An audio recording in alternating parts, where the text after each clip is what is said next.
La dyspepsie est un terme générique qui désigne des symptômes comme des malaises digestifs ou des douleurs intéressant la partie haute de l'abdomen.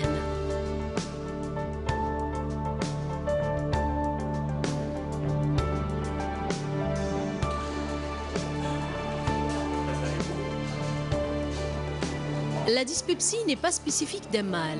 Elle est très fréquente, constituant même un problème de santé publique.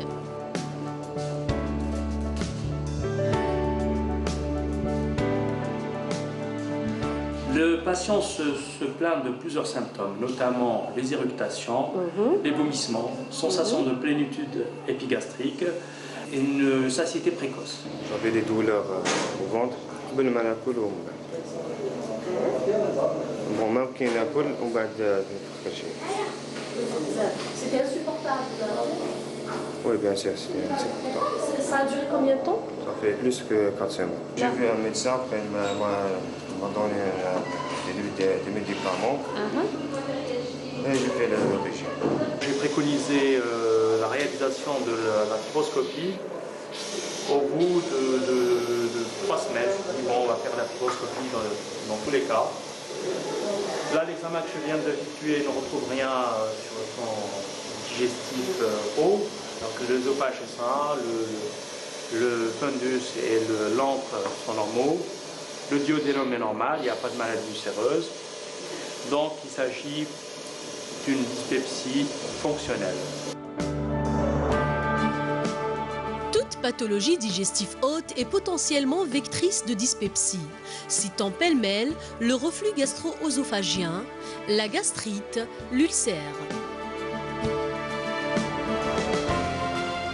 Dans nos habitudes, il faut savoir que le tabac et l'alcool ainsi que les écarts alimentaires et même le stress favorisent la dyspepsie. La prise en charge du malade passe avant tout par une analyse clinique. Parce qu'il faut juger de l'intérêt de pratiquer la fibroscopie. Généralement, chez les patients de plus de 50 ans ou présentant des symptômes d'alarme comme la dysphagie et un amaigrissement des troubles biologiques, la fibroscopie est pratiquée de façon systématique. Pour les moins jeunes, pour les jeunes, donc on peut préconiser un traitement médicamenteux et attendre, en fonction de l'évolution, de juger ou pas de pratiquer la fibroscopie. Souvent, les symptômes peuvent être soulagés par une bonne hygiène de vie. La dyspepsie, pour son traitement, donc il est généralement les régimes, aucun régime n'a fait la preuve de son efficacité. Malgré cela, on a l'habitude de demander aux gens d'éviter des régimes riches en lipides. On demande également aux gens de pratiquer du sport, d'avoir une activité, une hygiène de vie saine, éviter tous les excitants. Le tabac, c'est toujours une occasion pour arrêter de fumer.